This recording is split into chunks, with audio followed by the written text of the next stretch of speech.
tore down this stage with my own two hands. We've traveled this land, packed tight in minivans. And all this for the fans, girls, money and fame. I played their game and had to scream my name. I will show no shame. I live and die for this. And if I come off soft, bitch, you on this. Are you scared? Devil without a cause, and I'm back with the beaver hats and Ben Davis slacks. 30 pack of strolls, 30 pack of hoes. No Rogaine in the propane flows. The chosen one, I'm the living proof with the gift of gab from the city of truth. I jabbed and stabbed and knocked critics back, and I did not stutter when I said that. I'm going platinum, selling rhymes. I went platinum 7 times. And still they ill and wanna see us ride. I guess because only God knows why.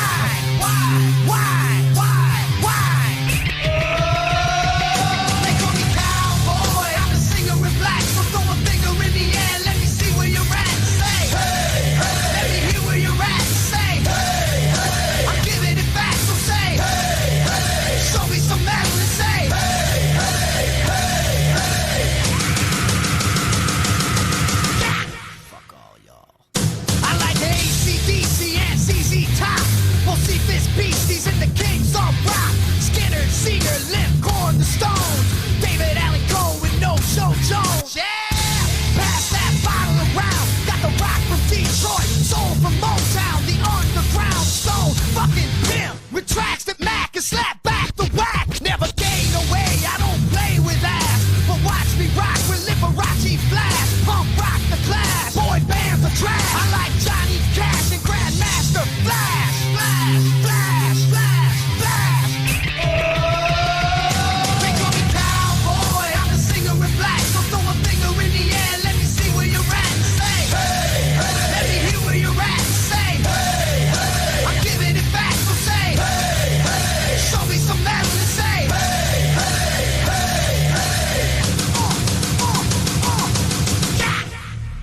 Yeah, I saw your band jumping around on stage like a bunch of wounded ducks. When you gonna learn, sucker? You just can't fuck with.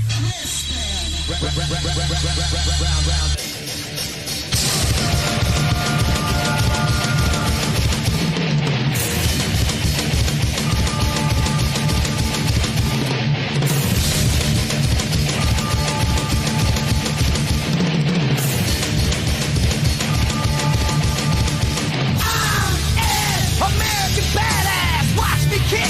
You can roll with rock or you can suck my dick. I'm a porno flick, I'm like Amazing Grace. I'm gonna fuck some hoes after I rock this place.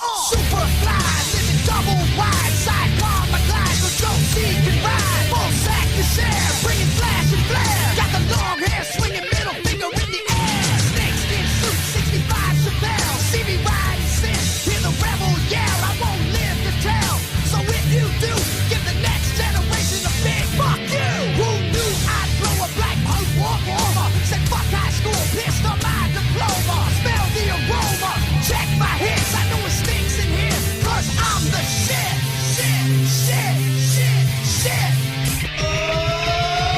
They call me cowboy, I'm a singer in black. So throw a finger in the air, let me see where you're at. Say, hey, hey. Let me hear where you're at. Say, hey, hey. I'm giving it back, so say, hey, hey. Show me some metal and say, hey, hey, hey, hey. I'm a cowboy, badass and black, singing, hey, hey. Congratulations, Brandon. That's great news, buddy. Side from front to back, say, hey, hey, hey. I put Detroit City back on the map for singing, hey, hey, hey. Kind of makes me want to ask for a "Let's Go, Brandon" in the chat.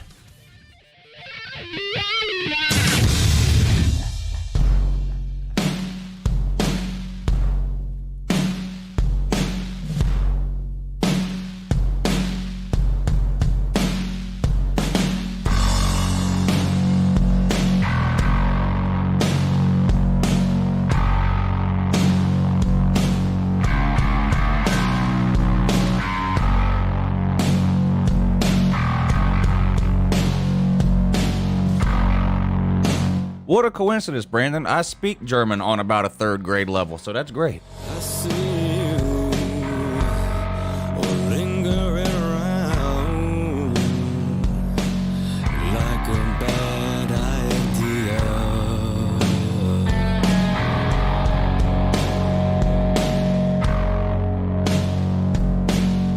Heading salvation,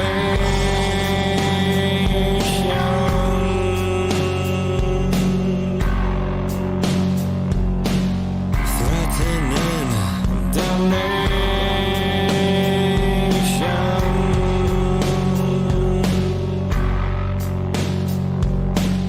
I'm about to drop you like Cain drop Abel. I'm about to drop you like Cain drop Abel.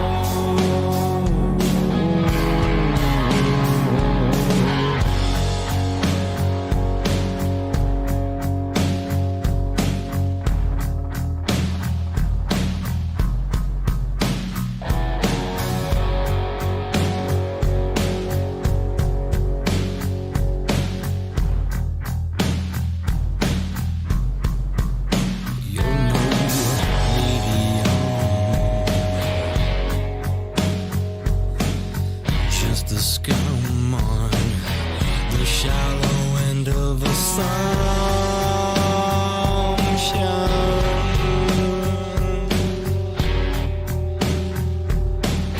Time to come correct, son. Rapture my ears. You better hope it takes you before I do. I'm about to drop you like Cain dropped Abel. I'm about to drop you like Cain. You better hope it takes you. I'm about to drop you like Cain. I had enough of your voodoo.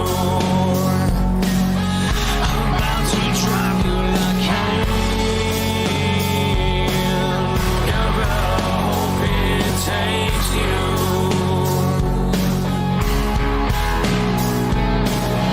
Dr. Sodom, your Gomorrah, delivering redemption.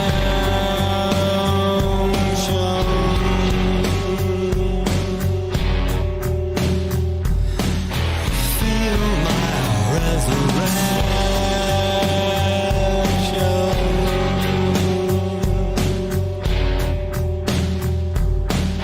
I'm about to drop you like Cain dropped Abel. I'm about to drop you like Cain. You better hope it takes you. I'm about to drop you like Cain. I've had enough of your voodoo.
What's up, everybody? Welcome to the call-in show.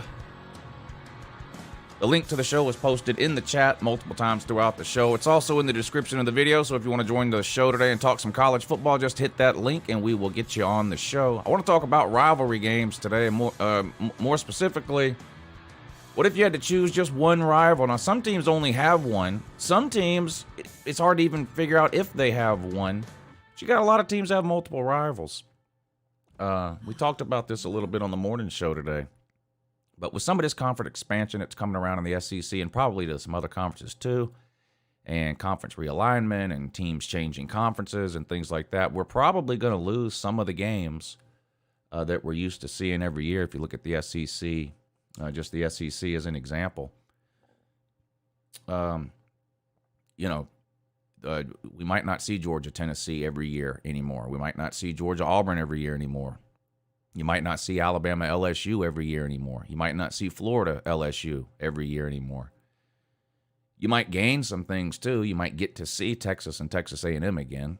But anyway, we'll talk about some of that on today's show. But as usual, if you come on, we'll talk about whatever it is you want. But I do want to know when you come on, whoever your team is, tell me who you would keep if you were in charge of your team and you can only keep one rivalry game a year.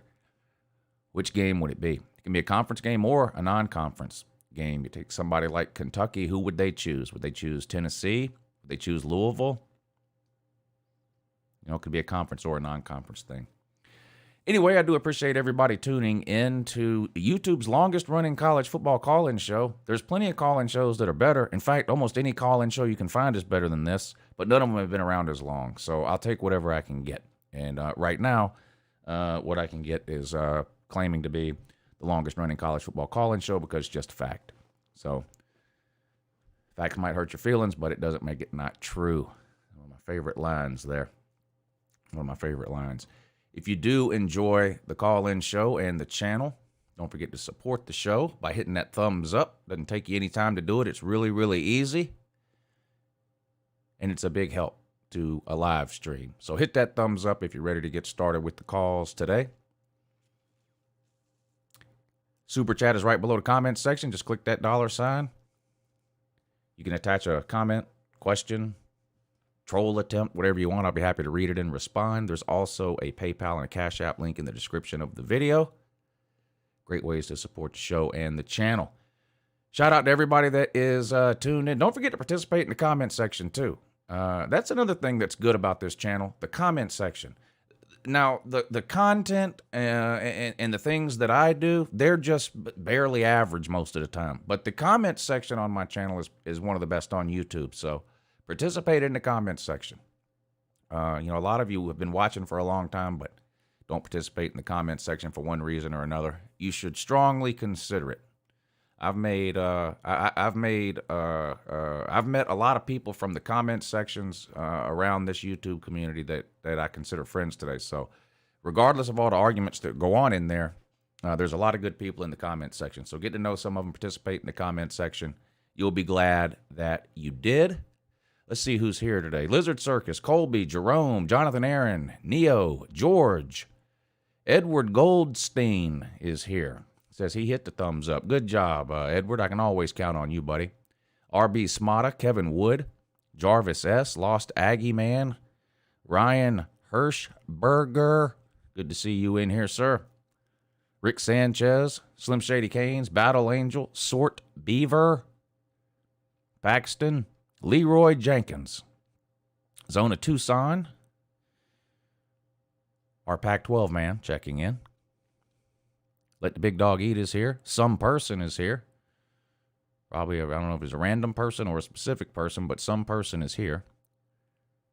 Matthew Walker, Manny, Matt Dummett. Appreciate all of you tuning in. Now let's see what y'all want to talk about today. Good morning, you're on with Uncle Lou.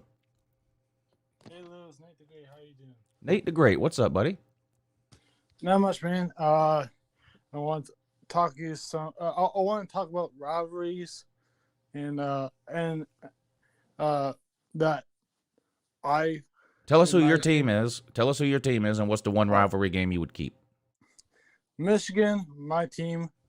I'm a fan of. You're a Michigan man. Okay, good. And one rivalry I will keep is obvious is Ohio State. And What if you could pick two? Who would the second one be? Would it be who? I don't know. Would it be Michigan probably, State, Penn State? Who would it be? probably Michigan State. Michigan State. Okay. And then I'm just going to pick another random team out of the blue, and I'm going to ask you to. You're in charge of this team now. You tell me what rivalry game they would keep. I'm just going to pick a team completely and totally out of the blue. Yeah. Nebraska. Oklahoma. You would have them play Oklahoma every year? Yeah. All right. And if you had to pick a second one, who would it be? Now this might surprise everybody. I would say Missouri. Missouri. Okay. Yeah. Missouri is in desperate need of a rival. They don't currently have one. Yeah, they used to have one in Nebraska. It's called the Liberty Bell or something like that. Yeah. But my question was, it's like a rivalry question, just just for example, like I had an idea for a question. So if Michigan and Nebraska had a rivalry, if they were going to build one, and my idea for a rivalry with those two will be battle for 97 trophy. Because some Michigan fans say they claim the 97 championship, but a lot of Nebraska fans say, no, you don't. We do. So that's why I had an idea. Makes perfect sense to me. I should actually draw a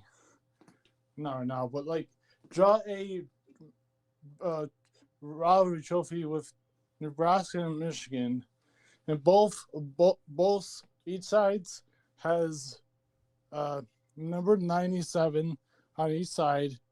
So red side has Nate, you put way too much thought into this. Way too much thought into this, buddy. Is it bad or no? Well, there's just no need to go into painstaking detail about what a trophy would look like in a rivalry game that's never going to happen. Well, I know. Just for example, if it did. Right. All right, Nate. Thanks for coming on, buddy. All right. See ya. All right. Talk to you later.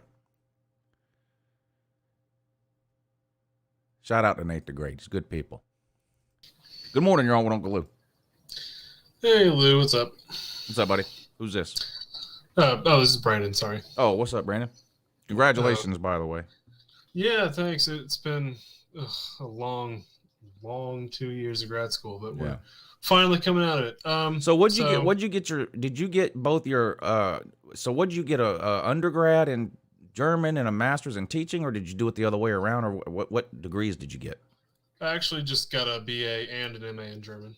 Oh, okay. Yeah, so now I got to do an alternative certification program through what's called GTAP to get officially certified. And where are you going to teach German? To Germany? No, I'll teach it in Georgia. I'm teaching at one of two public schools that does dual language immersion in German and English in the entire state. Yeah. Whether it's German or whatever else, that's when they should be teaching us a second language here, not in high school and college. I mean, you can ask anybody. I ain't no scientist or doctor, but you can ask whoever comes up with this shit. Children can learn 3 languages at one time, easily. Your brain is like a sponge when you're that young. The older you get, the harder it is to learn a second language. But we wait until high school and college to do it. More schools should do that if you're going to require a second language. Do it in elementary school. I think it would be easier for the kids to learn. Absolutely. I mean, that's thing, what other countries do. When I studied in Germany. Yeah. In Germany, all the elementary kids take English. Yeah. And by the time they're my age or your age, they can speak usually German, English, and a third language. Yeah. Yeah. I've told this story before, but when I went over there, which was 15 or 16 years ago, nobody over the age of 40 or 45 spoke any English at all. Everybody under the age of 20 spoke perfect English. Yep. So it works. Yep. And I get that, like, Spanish might be a more good language to learn in the United States just because more people speak it over here. But I don't care if it's Spanish, German, French, whatever. American kids need to learn how to speak something other than English. There you go. And you're going to help teach them, aren't you? I'm gonna try. We'll see if I. Anyway, now, hey, let me ask you this, because I majored in education for like 2 semesters before reality set in for me, and I changed my mind. But are you more worried about teaching the kids, or more worried about dealing with their parents? Oh, absolutely, the parents. That's what scared me off. With all this shit about, like, don't say gay bill in Florida and all that crap, like, I am terrified of what parents could construe as me trying to indoctrinate their kids.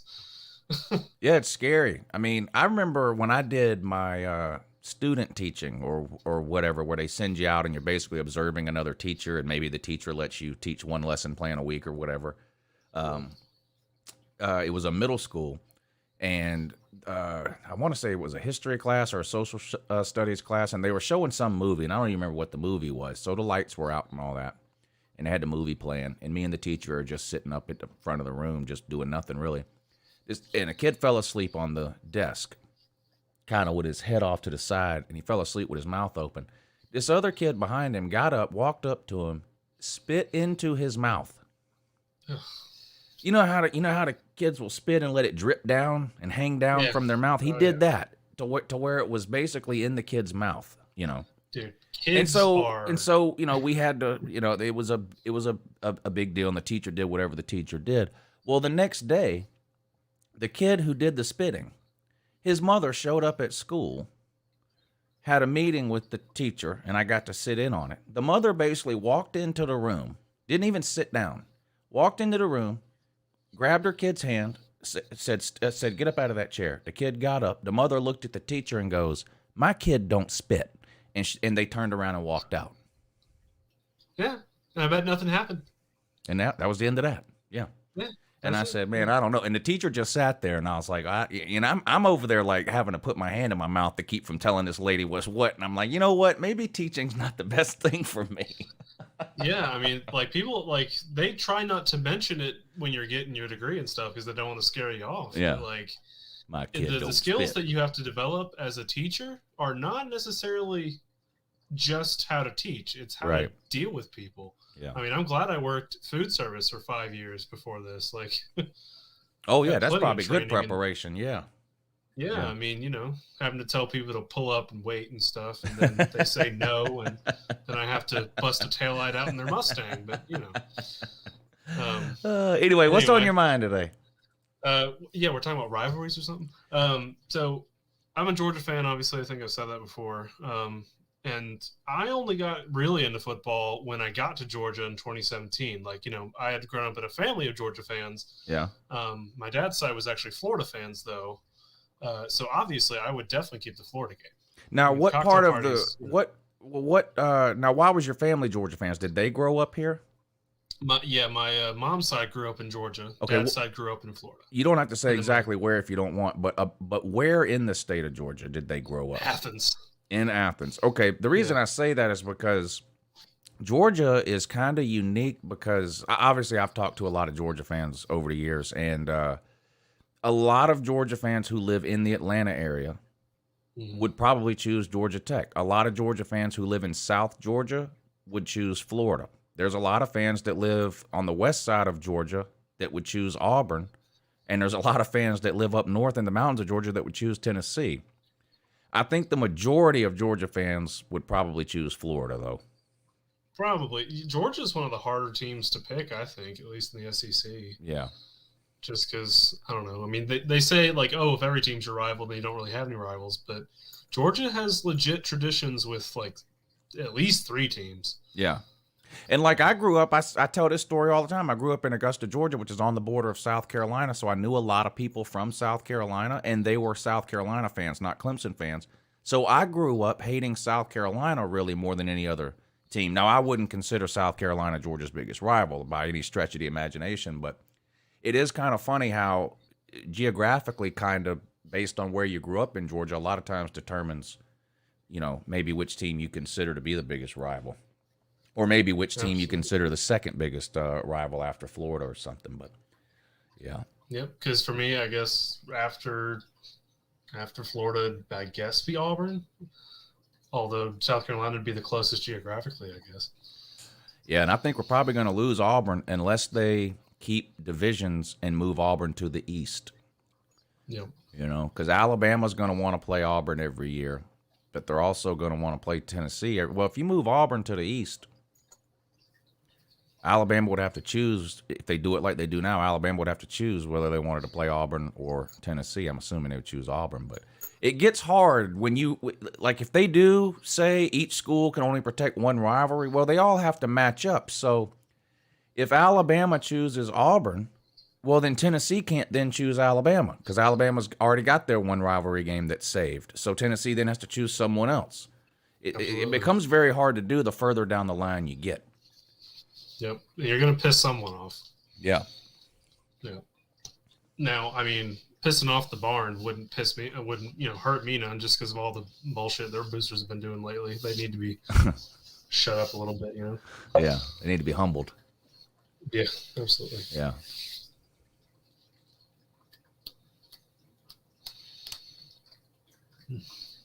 Anyway, Lou, that's all I got. Thanks for the well wishes on the job and everything. I gotta go fill out this new hire paperwork. Yeah, good luck with that, and thanks for coming on the show today. Yes, sir. All right, buddy. Good morning. You're on with Uncle Lou.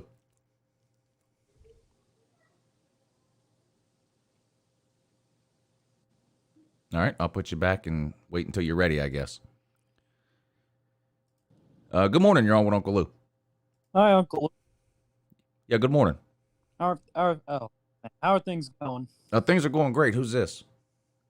This is Ema02 or John, but I'm a K-State fan. We're talking about rivalries, right? Oh, a K-State fan. This will be good. So is it Kansas or is it someone else? Well, I mean, in terms of like who our biggest hated rival is, it's Kansas clear in a ways, but in terms of like how competitive K-State can get in terms of a rivalry, I would probably have to say Iowa State. Yeah, well, and not to mention the fact y'all basically own Oklahoma here lately. I mean, for lately, yeah. I mean, We beat them 2 out of 3 or something. Yeah, two out of 3. Almost got him last year. Yeah, you did. Offense wasn't as healthy as it was last year, but Oklahoma's really dominated in the past. I mean, we had several stints around like 2003. We beat them in the Big 12 championship. 2012, we beat them in Norman as well. So, are you from Kansas? Oh yeah, I'm from Kansas. Flyover country. Yeah, right. Actually, it's not too bad on the east side of Kansas, but it's more so on the west side of Kansas where it's just dry, and it's like my uncle always said, it's not the end of the world, but you can see it from there. How big of a city is Manhattan? That's where Kansas State is, right? That's right. Manhattan, about 50,000, 60,000. Okay, yeah. So it's not. It's kind of a small college town. Yeah, it's a small college town. Like it's pretty big. Like in terms of like some of us, and like in terms of the Kansas towns. But right. I mean, you'll know your way around the campus and just everywhere around Manhattan overall. What about Lawrence? That's where Kansas is. That's where that dumpster fire is. Right. Is it the same type of deal, small college town, or is it more of a bigger city? Well, Lawrence, it's interesting. It is a bigger college town, and it's right in between the state capital and Topeka and Kansas City. So okay, that it probably comes to that, and they're considering themselves part of the Kansas City Metro at this point. It's just really dumb. But and tell me again, what state Kansas City is in? There's like one side that's Kansas, the other side it's Missouri. I mean, and where are the Chiefs located? The Chiefs are in Missouri, but they could be moving to Kansas in a couple of years. So if the Chiefs won the Super Bowl and I congratulated the state of Kansas, that would be silly. What I think Donald Trump did that once, didn't he? Oh, I don't know. Did he? I think he did. Man. After the Super Bowl, I guess he Chiefs didn't know. back. I don't know. The geography can get really confusing with the folks in outside of Kansas and Missouri and all that stuff. Yeah, maps are hard. But going back to the rivalries, Yeah. with Iowa State, we've had the longest continuous rivalry in college football with Iowa State, dating back since 1917, and for the last few years, K-State, dating back to I think a couple of years back, K-State's won 13 years in a row, 13 in a row, and then I think 2018 Iowa State beat us finally, and then now the rivalry's starting to heat up once again. So Yeah. a lot of close games too. So that's been a big one. How do Kansas State fans feel about it's Kleiman, right? Yeah, Kleiman. Yeah, I know that I liked him. I liked that hire. I was high on him. And most Kansas State people I think were too. Are they still happy or? Well, I think like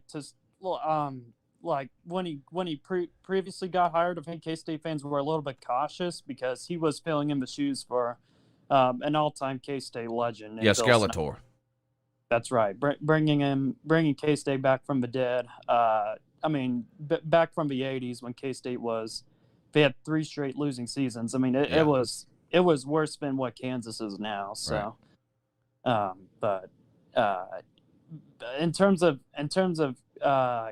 Chris Kleiman right now, he's done a pretty solid job. 2020, there were just a lot of distractions with COVID, and there's just been some team chemistry issues inside the locker room then, but everything's looking a little bit better. I think for K-State it's going to be the prove it year with the amount of defensive players we're returning and some key offensive playmakers we're bringing back. I know you might be a little bit critical about our quarterback situation. We're bringing in Adrian Martinez out of Nebraska, so I know. Well, good luck is all I can tell you. I know we'll see. I mean, it's a prove it year for him as well. So Right. I mean, we're just gonna have to.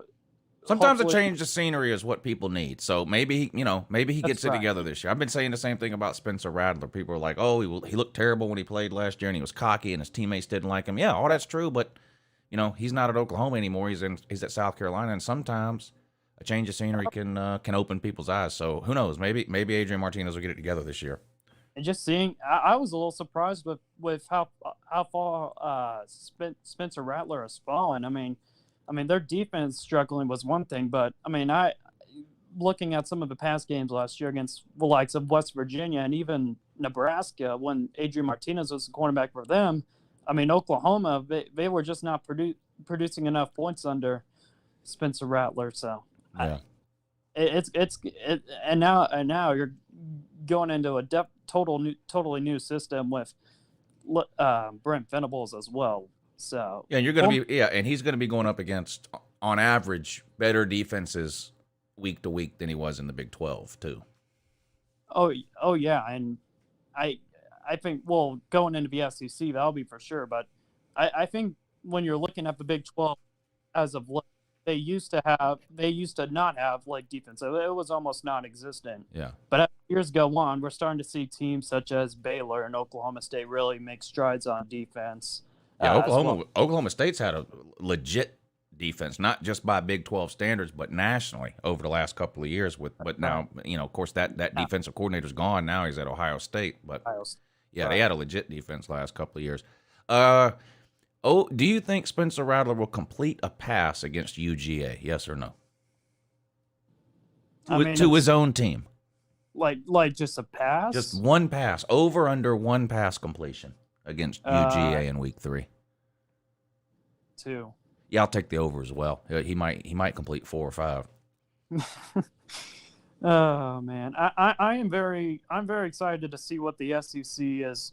I did a simulation of on EA Sports NCAA 14 with Oklahoma and Texas in the SEC, and it's just like every single Saturday there's like 2 or 3 games where it's like, oh man, this is big time, Yeah. like college football. Like you'll see a Tennessee versus Oklahoma, Texas, Florida, all those type of matchups.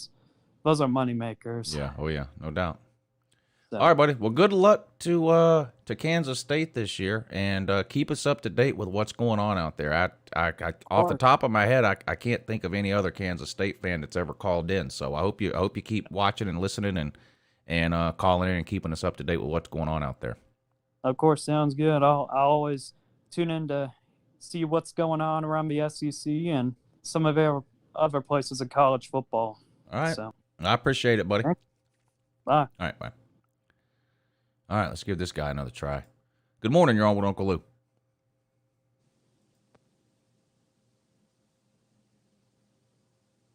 All right, 2 strikes and you're out here. So I've put you on. It means it's time to talk. So we'll see you next time, I guess.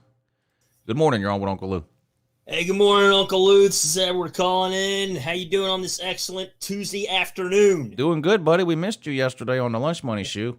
Well, I was backstage. I came in late. That's probably why I had dinner and came in late. Yeah, we did the I show didn't know- early yesterday, too. Oh, y'all did it early? Oh, Yeah. That's why. Would you start at 8? Yeah, started at 8, ended around 9:30 or 9:45. Yeah, Darn. that's all right. We'll catch you next week. Yeah. Like I was gonna clown Hardee's. So Not Hardee's. You better don't. Okay, look. As long as you don't clown the Frisco burger, you can clown anything else about Hardee's. But I'm not putting up with. I'm not going to put up. Okay, I'm not going to put up with any Frisco burger slander on this show. No. Okay. No. No. I would clown Hardee's, but it would be a dedication to Raj because what they did to him. I understand. Yeah, but you'll get the gist.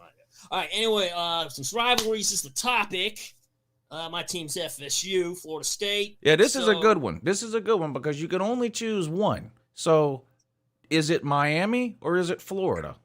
It would be Miami. That's what I would think most Florida State fans would say. Yeah. Yes. And I would have them if I was in charge. I know they don't play for a trophy, but if I was in charge, and I would have them play for a trophy, and I'll tell you what trophy it would be. What? The Seminole War Canoe. Yes. Right. Yes. That's the trophy I'd have them play. I'd have Florida State, Miami every year. Seminole War Canoe. If you could choose a second one, would it be Florida, or is there someone else you would choose ahead of Florida? I would probably go. Probably Florida would be the next one. Yeah, that's what I think most FSU fans would say. Yeah, I couldn't put Florida on top of Miami. That would be silly. That would be silly, and we don't do silly here. Yeah, so I would go Miami, and then next would be Florida. Yeah. So that's how I would do it. So, yeah. All right. Well, good deal, Edward. We appreciate you coming on, buddy, and we'll see you Monday night on the Lunch Money Show. Yes. So, are you doing it at 10 p.m.? I have no idea. You know. No idea. Well, notify me when you're live, and then I'll jump in. Go to the channel and hit the notification bell. I can and just then search you. Yeah. and then your phone will tell you when it's live. But take it easy, Edward. All right, All right, buddy. Good morning. You're on with Uncle Lou. What's up, Lou? How you doing? Hey, X-Wing. What's going on, buddy? Good to hear from you. Not much, man. Just ready for football, man. All right. Now you're an Alabama fan. Yeah. So is there any chance you're choosing someone other than Auburn? No. Yeah. Yeah, the Auburn game, no matter how good Alabama is or how bad Auburn is, it seems like it's always a close game. Yeah, I agree. I think the Auburn-Alabama game and the Michigan-Ohio State game, to me, are the two best rivalries in all of college football. I would never want those games to go away for any reason. So if you could choose a second one, would it be Tennessee or someone else? I mean, the Tennessee-Alabama rivalry hasn't really been what it's been in a long time because we beat them like 15 years in a row. Yeah. So, I mean, I don't think we have any other rivalries except for LSU, maybe. But, yeah, I guess I'll just pick Tennessee. Yeah. Yeah, that makes sense. That makes sense to me. Now, as long as Saban is there, I still want to see Bama versus Texas A&M every year. Yeah, that's going to be a really good game this year with all the drama and stuff. Well, I think it's going to be a good week leading up to the game. I'm not sure how good of a game it's actually going to be. Yeah, I think Alabama's going to blow them out. Yeah, me too. They're going to be mad. And true or false, you're working on your talent show video for the morning show. I mean, I haven't even started it, but, you know, if it doesn't get there by Monday, or if I can't get it ready by Monday, because, you know, those videos, like my videos, take a long time to make. Yeah. And, you know, I want to do a good job on it. So if I don't get it ready, then I'm just not going to send it in. But hopefully I can we're working on it. I got an idea, but. Yeah, I know how much time you put into your videos, but I really hope you're able to. I really hope you're able to do it. Yeah, me too. I have to get my girl, because she has to be another character in it, and I got to get her willing to do it. Yeah. All right, I'm gonna let you go because it sounds like you got a lot going on, but I appreciate you coming on. I'll see you. All right, buddy. Good morning, you're on with Uncle Lou. Man, sounds like he's having a real party back there. Yeah, I don't know what he was doing, but there was a lot going on around him. Sound like he got a getaway car. It's like all sorts I of heard shit that going too. on. Tires squealing, and then I heard like doors opening, and then it kind of sounded like a pool hall in the background. And I'm like, what in the world has this guy got going? This guy's into everything here. What's he doing? Tons of fun. Man, we talking about rivalries. Rivalries. Which ones we got to keep? Yeah. I guess you know which one I'm going to keep. Of course. Yeah, the Oklahoma-Texas game, I would probably put, I said a minute ago, the Iron Bowl and then Ohio State and Michigan, but Texas-Oklahoma would be also in the top 5 with Georgia, Florida, and then, I don't know, I might have to think about the 5th one, but those 4 to me need to never go away. I mean, I worry about these, like, the potential of, like, you know, the 1-7 thing, because, like, if Texas got to get a permanent rival, I mean, we might lose that game in Dallas because there's no way they can not play Kansas every year. I mean, that's become a rivalry. Become a rivalry. I want them to go with the thing where you play 3 of the same teams every year.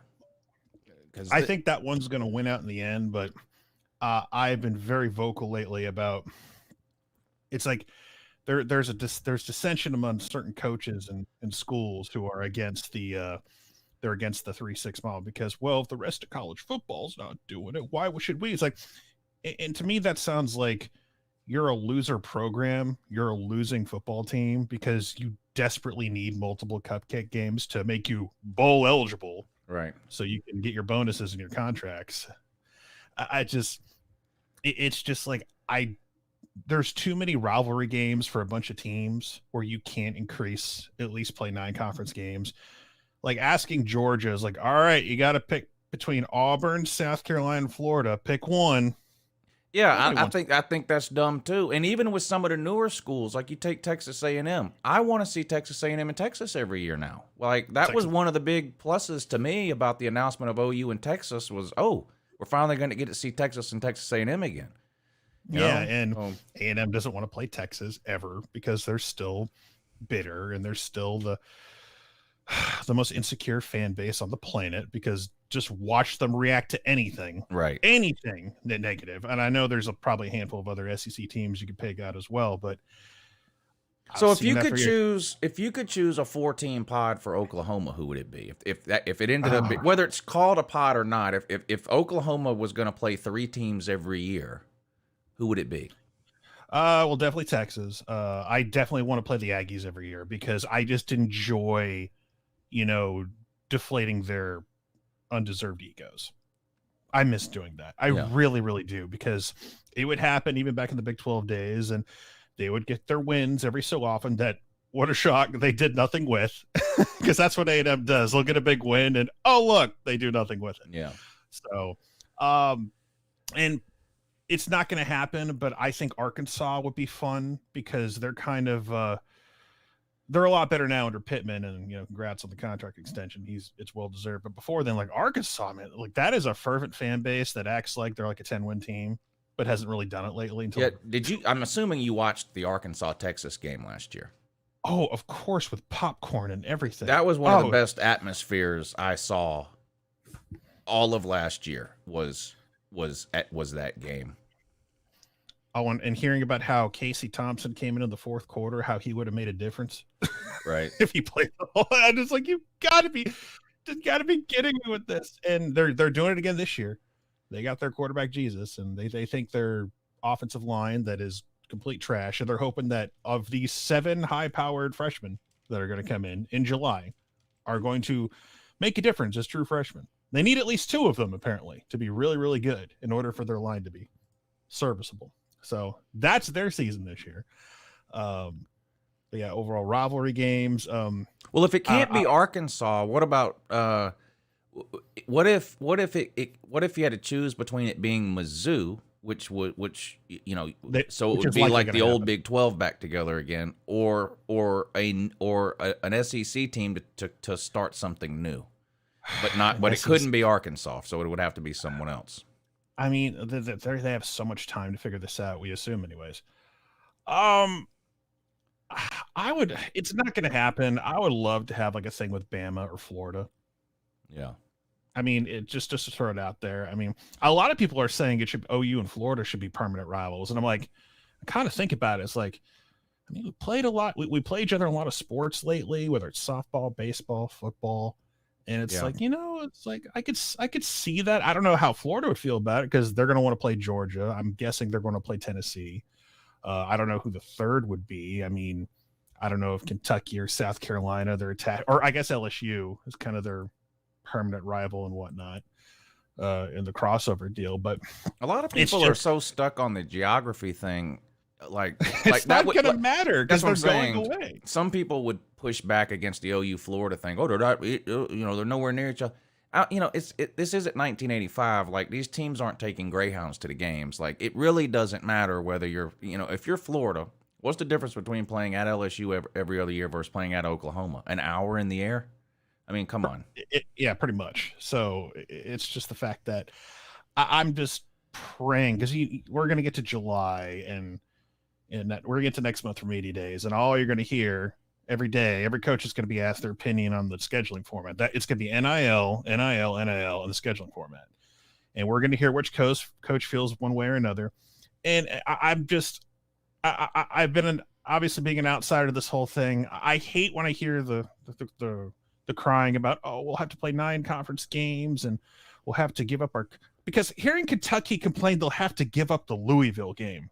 It's like, why would you have to give up the Louisville game? Well, we would only have 3 non-conference games. I'm like, is your non-conference that difficult?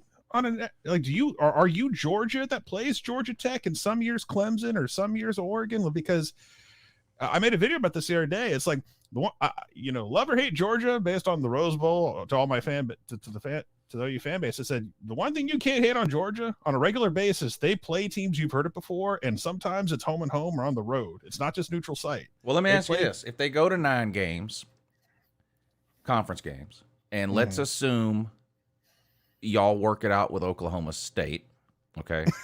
So that's 10 Power 5 games a year. What would you want to see Oklahoma do with the other 2?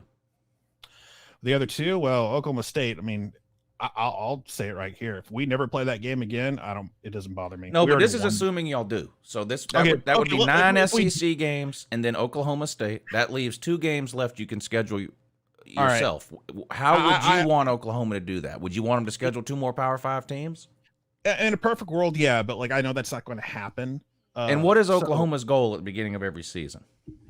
You need to have a decent Power 5 team that someone's heard of before. You look at our schedule down the road. People have heard of Oklahoma State, right? But also, do you want to make the playoffs, or do you want to play Ohio State every September? I would like to play Ohio State and Oregon or Notre Dame or teams like that, because with the playoffs going to expand anyway. So even if you drop a game or 2, it's not going to matter long term. Further down the road, 2 lost teams are going to be in a 8 or 12 team playoff. So that's my mindset right now. I'm not thinking about a 4-teamer for this upcoming year, the next year, because this is all going to change at 25. Yeah. So I'm as a fans who go to games and pay season tickets, no one wants to watch these pissant FCS games. It's bad for television. It's bad for fans who have to pay these ridiculous season ticket prices. The only people it's good for is the FCS team. That's it. That's the only people it's good for. Exactly. Well, we got to support them. Like, do we? I mean, no disrespect. They deserve to have a football program, but like some of these programs can't live without getting these, basically getting a death sentence by going to Baton Rouge or going to Athens or Norman or wherever. And you've heard the model, I guess, where pay the Citadel $500,000 to come play you in your spring game. Then, what do you think about that? I don't like that either. I would rather see everyone on the I like the spring game the way it is. I want to see everyone on the field go toe to toe with each other, and it's more. You're basically taking reps away from your players then. Yeah, if you do that. Would you like to see the SEC once y'all join mandate a uniform scheduling system? Whether that's whether they say, okay, we're going to go to 9 conference games and you have to play 2 other Power 5 teams. I'm totally fine with that, because Oklahoma, for the most part, because when I hear the complaints from like the Kentuckys and the Mississippi States or the Arkansas, it's like, well, you mean you have to play 9 conference games and a conference championship and play a big Power 5 teams? Like, that's what we've been doing for years. Yeah. And let's be real, there's plenty of Power 5 teams you can schedule that chances are, and I know things change from year to year, but like Georgia could schedule Kansas in any given year and be pretty sure that it's not going to be that tough of a game in general. Not that Kansas will never have a good year, but like, you schedule Ohio State at any random year in the next 10 years, you could bet that Ohio State's going to be pretty good in any random year.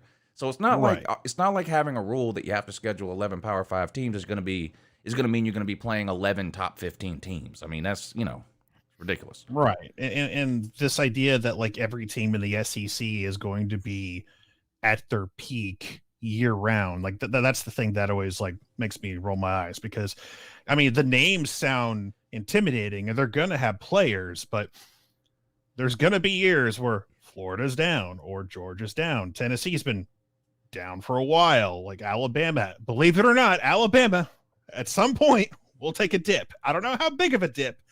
When Saban retires, they will take a tiny dip. It's going to happen. So I just don't get this idea that, you can't play. Well, if we chop off one of those cupcake games and we play an extra conference game, that there's going to be years where you have Vanderbilt on your schedule. It's going to happen. Now, is the group of 5 a cupcake game? What do you think about that? It depends. I mean, if you're playing like, you guys have scheduled Boise State a couple times, and that wasn't a cupcake game. We played UAB last year. They were a 10-win team. Yeah, they were a 10-win team, and I watched it. Hey, maybe they could, and you slaughtered them anyway, so it didn't matter. But still, like, there's like on the surface, if you don't follow the sport, you'll look at Georgia UAB, and it's like, it was like, oh, they actually won 10 games, so it could be a benefit to you. I'm not against group of 5 teams if they're not like total absolute garbage. Like USC is playing Fresno this year, and it's like Fresno's got a quarterback, in case anyone didn't pay attention to last year. I watched some Pac-12. And especially if, and we don't know this yet, but however the playoff expansion ends up working out, like the most popular model now is that the 6 highest ranked conference champions get an automatic bid. Well, that's automatically going to include a group of 5 teams. So I feel like there should be then nothing wrong with scheduling group of 5 teams. No, I don't have a problem at the end of the day if you have like one game in your mindset that this is your warm-up game. If you get one of those, fine. It's different when you have 3 or 4. Some schools do 4 of those. And because it doesn't matter, because if you go undefeated, the committee, if you're a Power 5 school, the committee looks at you as, well, you're an undefeated Power 5 team. Yeah, like Michigan this year, like their entire non-conference schedule is like UConn, Hawaii, and Miami of Ohio or something. That's their entire non-con schedule. Yeah. Well, we got Michigan on the schedule in a couple of years, so we'll see if they honor that. I'm kind of stuck in the middle because, like, I do agree that, like my thinking is like, okay, the goal is to make the playoff, not necessarily have an entertaining game in week 2. So I'm kind of stuck in the middle because I also don't want Georgia to be in a situation where the only non-con team we're playing every year is Georgia Tech over and over and over again. I mean, I like when we play Oregon, Clemson. We played North Carolina a few years ago. We had a home and home schedule with Oklahoma, which is kind of up. I saw your video. The Notre Dame games were awesome. Yeah, the Notre Dame games. I mean, I like that. And I don't want to lose that. And doesn't it feel good when you win those? Of course, yes. Like it was fantastic when we went up to Columbus and got that W when we probably didn't. Nobody thought we were going to do it. Yeah, that's what propelled us. It got us a Heisman, and that's what we got you a statue too. Now, can we talk about that statue? Oh, you don't like our statue, the T1000? Who is it? It's Robert Patrick, the T1000. Yeah, because it's not Baker Mayfield. That is, I don't know who y'all paid to design that thing and make it. It is the worst. I called it out when it happened. I'm like, you had one job. I mean, Oklahoma should have just said, you know what? Here's your money. We're recommissioning this to someone else. This is horrible. Well, here's the thing. We're doing another one next year for Kyler. You better not screw that one up. Don't hire the same Jamoke. They probably will hire the same Jamoke. I have a feeling on that. So last thing before I let you go about scheduling. Mm-hmm. Do you share Ohio State man's box of Kleenex when it comes to non-con games in November? Oh, you're talking about with the SEC schedules their cupcake weekend in November. A lot of them do it in November, yeah. Right. I know why y'all do it. It's brilliant. It gives you a built-in bye week. I still think it's terrible television in November. I don't like it, but like Chris Rock says, I understand. Is it a rule in the Big 12, or is it just worked out that way that you play your non-con games 1, 2, and 3? Because it seems like every year that's how it works out for the majority of the Big 12 teams. I mean, no, because we played like Notre Dame and we hosted Notre Dame back in 12. We had them in like October. Okay. So it's not that you can't do it. It's just that's just kind of how things work out sometimes. Yeah. So and plus you have to realize there are other conferences who do very similar scheduling. I mean, honestly the only two conferences that really do it for late in the year are like SEC and ACC, because you have those Florida State, Georgia Tech, Clemson, South Carolina, Kentucky, Louisville. Those tend to be end of the year games.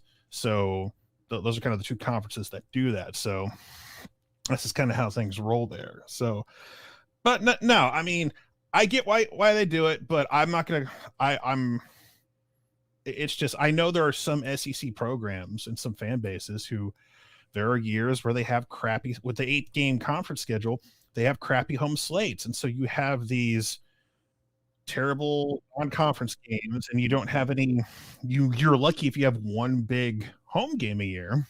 And so I get it as a fan going to the games. It's like, I'm paying how many hundreds of dollars or thousands of dollars, and this is my slate. So as a fan, I totally understand that. And it's got to go to 9. If they don't go to 9, I'm going to be very vocal about it. I'm going to be the asshole in the room saying, I joined this. Mm-mm.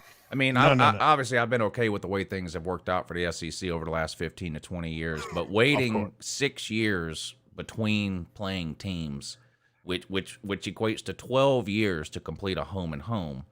I mean, since the SEC expanded, Georgia's yet to play at Texas A&M. Florida has yet to play at Auburn.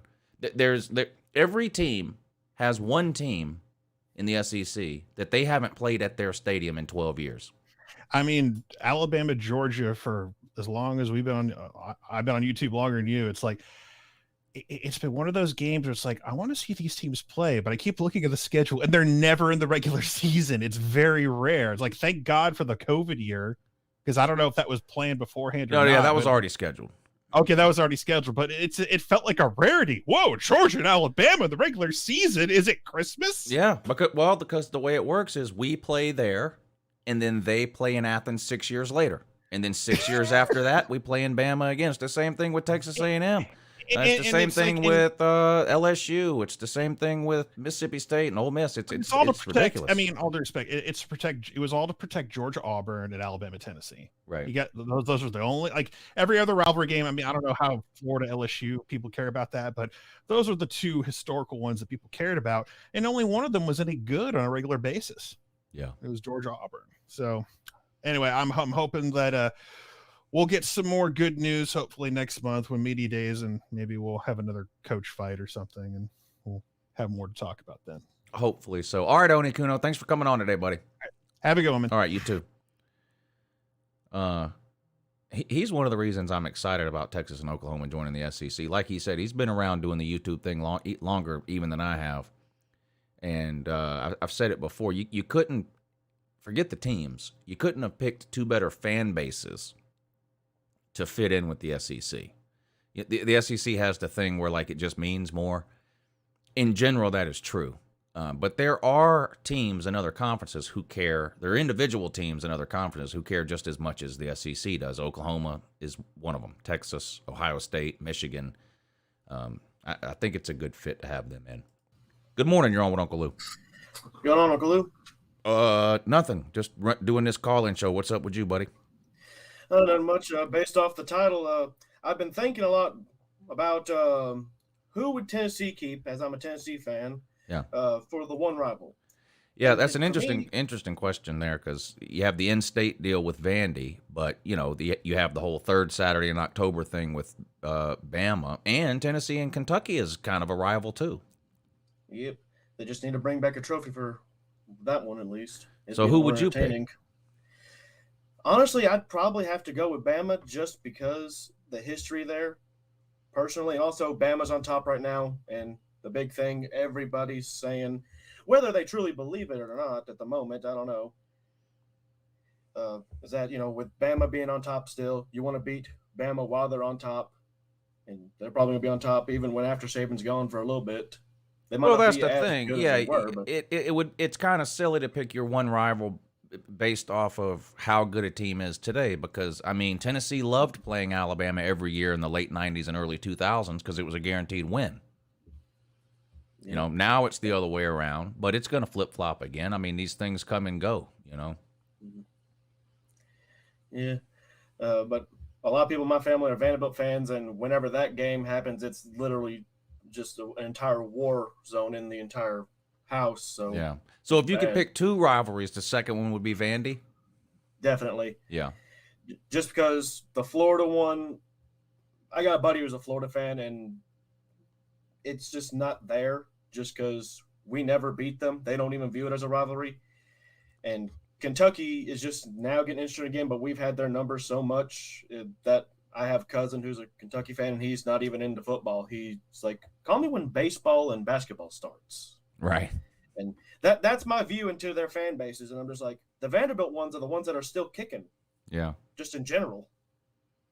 I'm just like, let's have some at least entertaining trash talk, like kind of like what is on this channel. There's some good trash talk every now and then. You can even see it in the comments.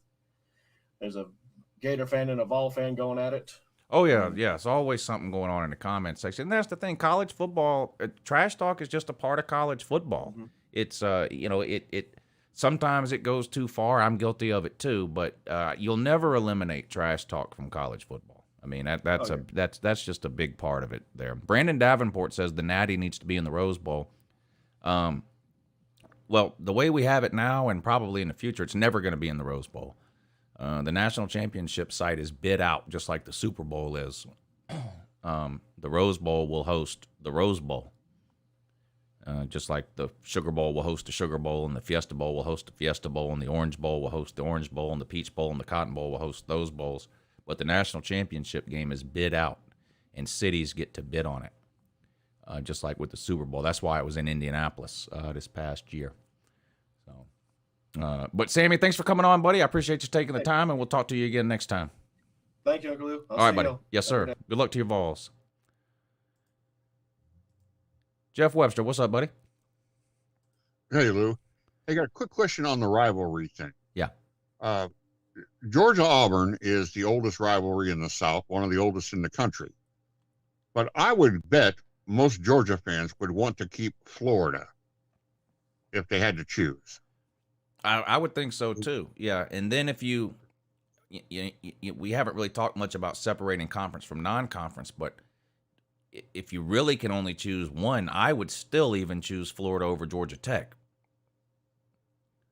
Yeah, but my question is, and the Tennessee fan brought this up, and then I was thinking when it made me think about Georgia Auburn. When they decide to do this, and you know they will, Alabama is going to say Auburn. Yep, that's who they're going to say. But what about it? What about if Auburn and Tennessee make a phone call and say, "Hey, let's do a deal here." Tennessee really wants Alabama as their game, and Auburn, knowing Alabama's going to choose them, might say, "Hey, let's hang on to Georgia."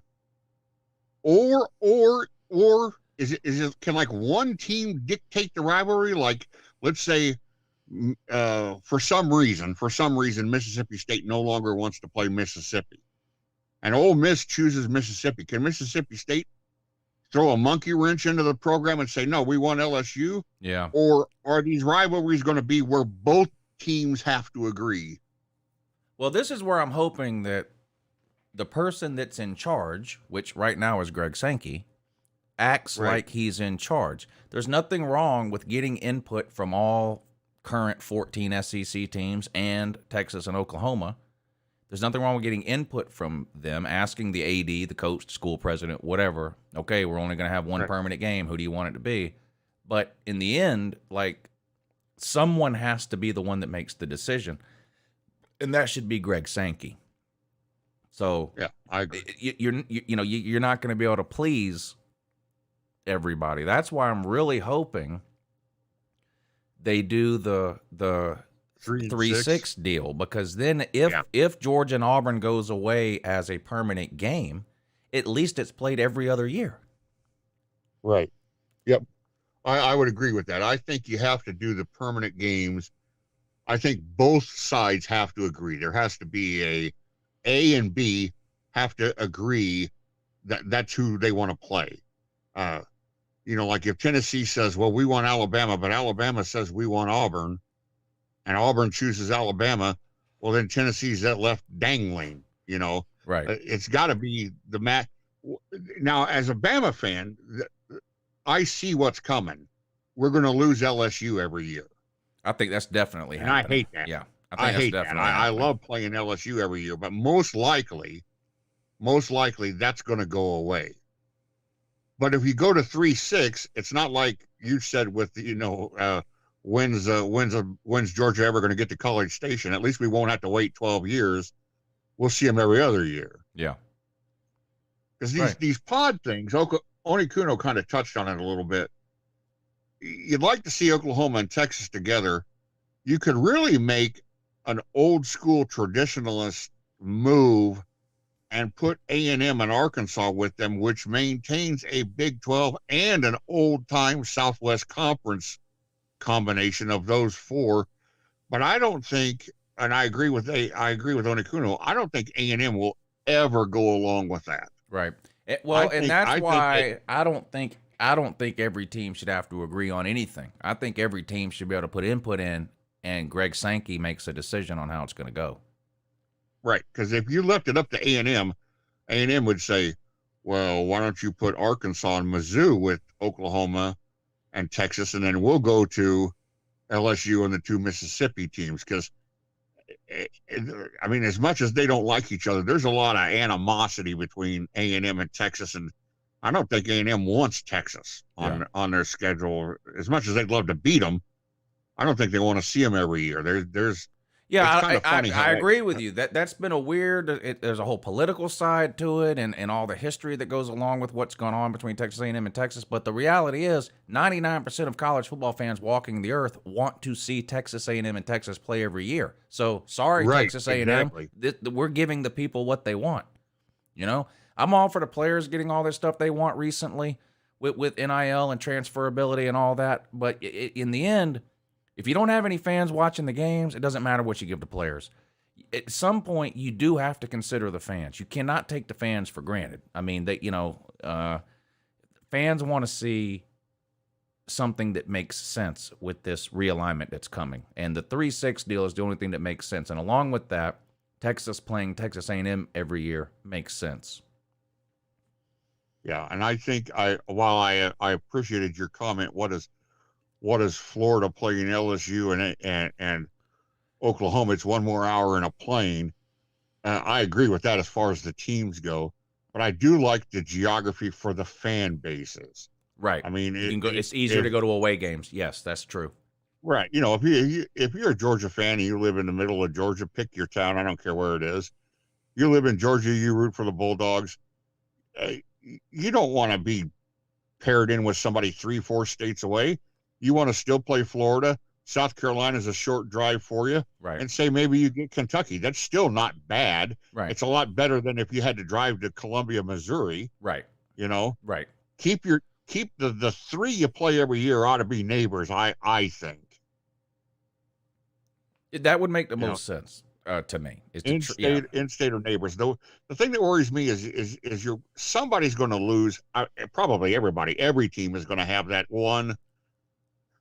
Oh man, we hate to lose it, but nothing we can do about it game, and that's going to be probably LSU for Bama. I don't know. Can Georgia hang on to Georgia Tech? I hope so, and I think they will. Yeah, even if we go to 9 conference games and then play Georgia Tech every year, that would be 10, and then we can still schedule one other Power 5 game, a year. I think that'll be okay. Yeah. Yeah. Well, see, I would think they would want to, and I don't mind. I know the public doesn't particularly care for it, and I know the SEC gets crap for it. But if Georgia or Tennessee or Ole Miss or Alabama, somebody wants to put a Twinkie in their November schedule, I don't have a problem with that as long as they're not also playing 2 Twinkies in September. Right. I mean, I don't mind the 1 out of 12. If you want to play a 1 out of 12, you want to have a soft one. Okay. I don't like it, but I can live with it as long as the other 2 you're playing aren't also cupcakes. Yeah, agree. All right, Jeff. Thanks for coming on, buddy. Hey, thanks, Luke. Yes, sir. All right, 1, 2, 3, 4, 5 people waiting, and we got to wrap it up pretty soon, so I have to make these next ones pretty quick. Good morning. You're on with Uncle Lou.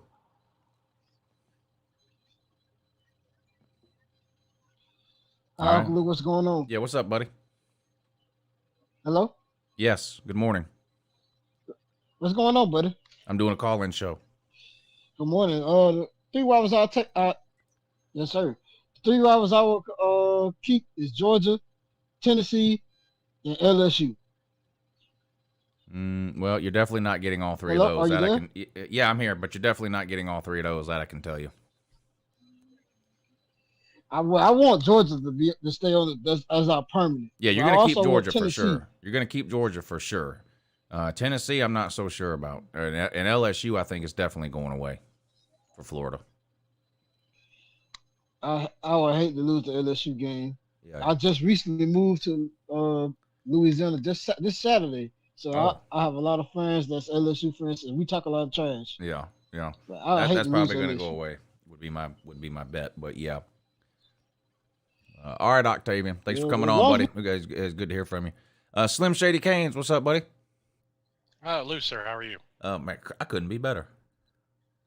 Well, I think I'm going to have to say the rival I'm going to have to keep, and I'm fairly certain Jeff Webster would agree with this, is the Miami FSU game, because that's also one of his favorite rivalries. Yeah. Because, listen, if Miami and FSU didn't play every year, Bobby Bowden would have 25 national titles, and everybody would be going, Nick, who? That was a great game every year, wasn't it? It really was. Did you ever have one of those sure T-shirts that said "Wide Right"?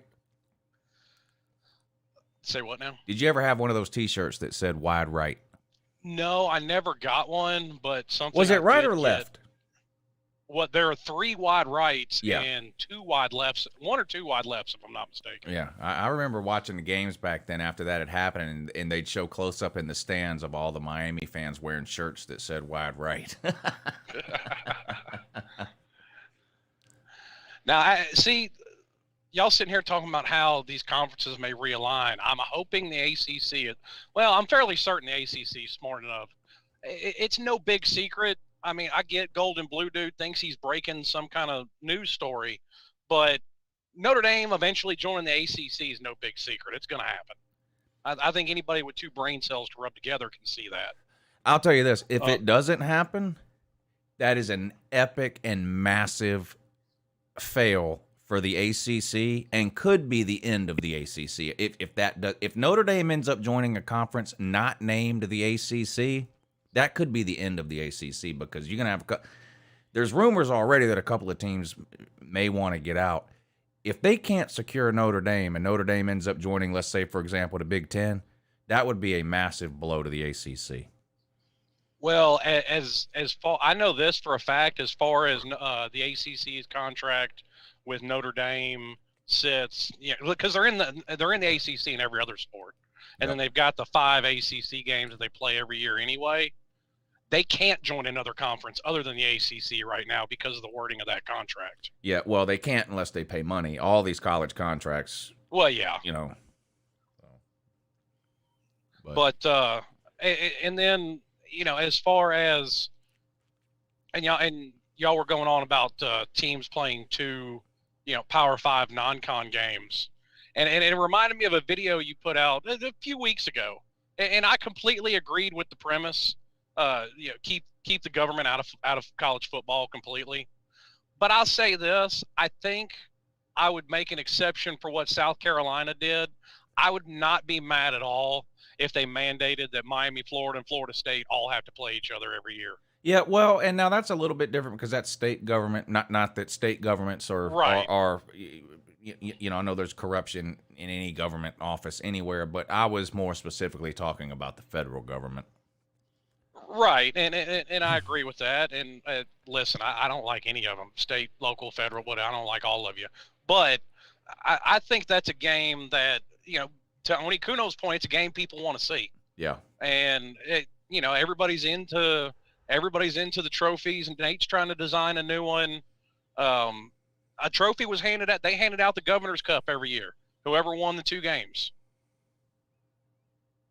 That'll bring another trophy back to college football that you can go sit in your trophy case for a year and everybody can take pictures with. Yeah. We need more trophy games. Georgia doesn't have any. As much as I talk about trying to figure out who really is Georgia's rivals, because Georgia's got like a couple of 3, I think, legitimate rivals: Georgia Tech, Florida, and Auburn.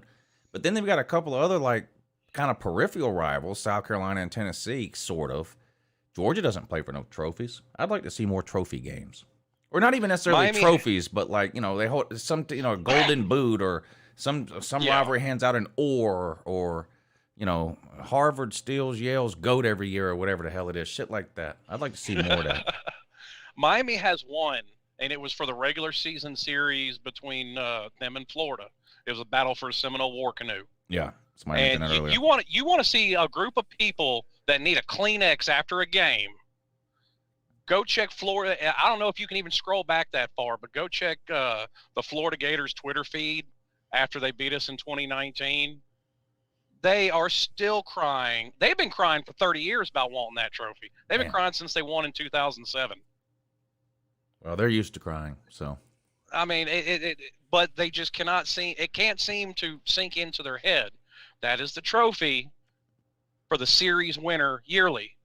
A one-off game here, a home and home there. That's not the series. Right. You want the trophy, restart the series, and it'll still stay in Miami, but you have a chance to get it. That's right. Slim Shady Canes has spoken. All right, Slim. Thanks for coming on, buddy. Yes, sir. All right, talk to you later. Millis Vanillis, what's up, buddy? What's going on, Uncle Lou? How are you, sir? I'm doing great. I was out here making videos, and I uploaded one, and I saw that you were live, and I thought I'd come in and shout out to you, sir. Sounds like a good idea. I've been promoting Bluetooth's Got Talent on my channel. I don't know if you've seen it or not. I did see it. I just did a second video, part 2, for that, because I'm calling out some of my buddies on it, and I need them guys to submit videos. Yeah. So, and I didn't know what all this was about for a minute. Like I said, went to upload a video and saw you on, jumped into the stream in the background, and heard you talking about rivals and whatnot. And I heard J-Dub, and he pretty much said what I was going to say. Hate to lose LSU, man. Hate to lose LSU.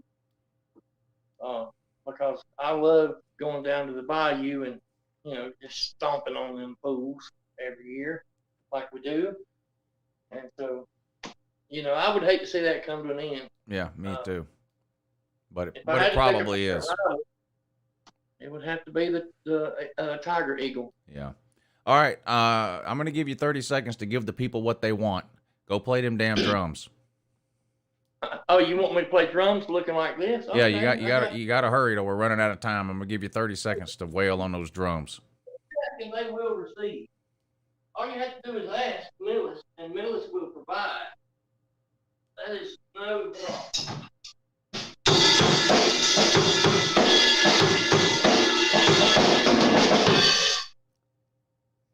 There you go. That's it?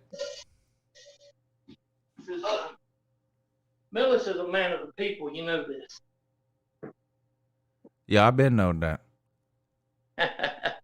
Well, thanks for letting me on for just a minute. So I'm going to jump off here, and y'all be sure to turn your notification bells on and see what old Millis has got coming next. All right, buddy. Thanks for coming on. See you. Oh, I don't speak pineapple,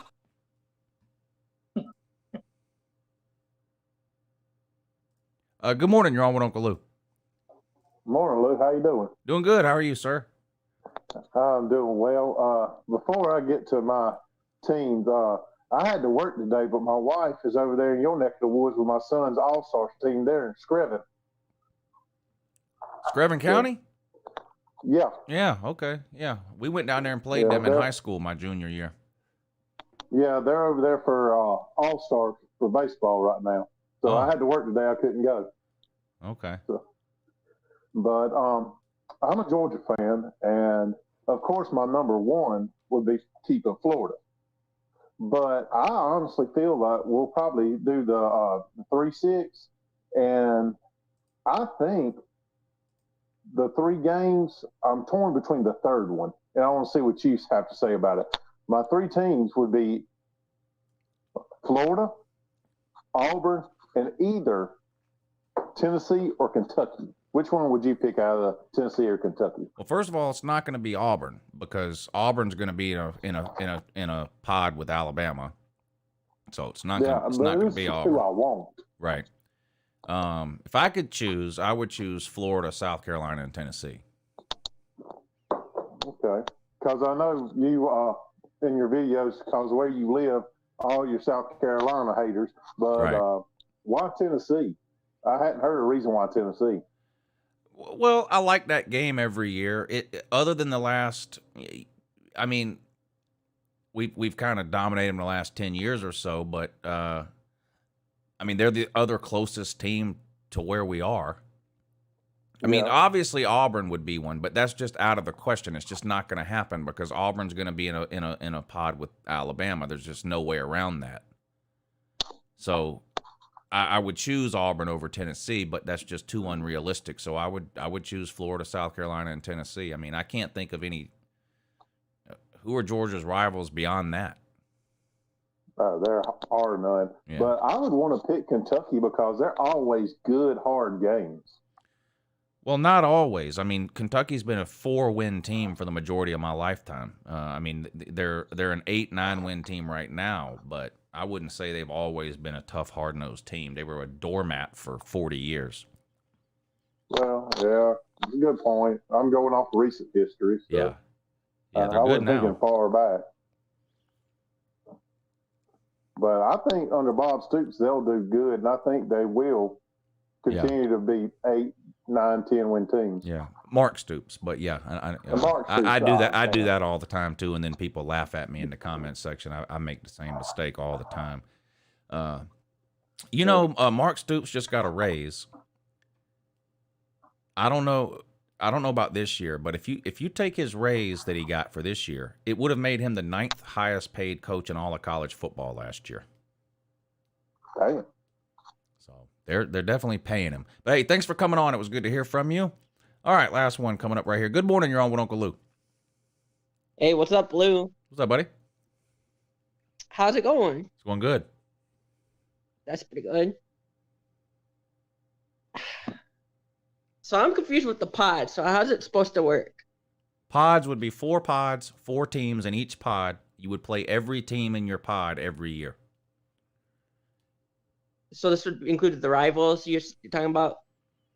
Well, you'd play 3 teams. You'd play the same 3 teams every year. The other teams you would rotate. All right. I think that's going to be interesting to see how that goes. Yeah, me too. I think it's going to be so interesting. I did an entire call-in show about it. Yeah. All right. It's nice being on here and chatting. Yeah, thanks for taking the time to come on, man. It was good to hear from you, and I hope to hear from you again. Appreciate it. All right, everybody, I am going to wrap it up for today. I appreciate everybody tuning in. I hope you enjoyed the show. If you haven't hit the thumbs up yet, hit it on your way out the door. We will do this again on Thursday. So if you didn't get a chance to come on today and you want to talk some college football, I look forward to hearing from you on Thursday. I hope you all enjoy the rest of your week and have a good morning.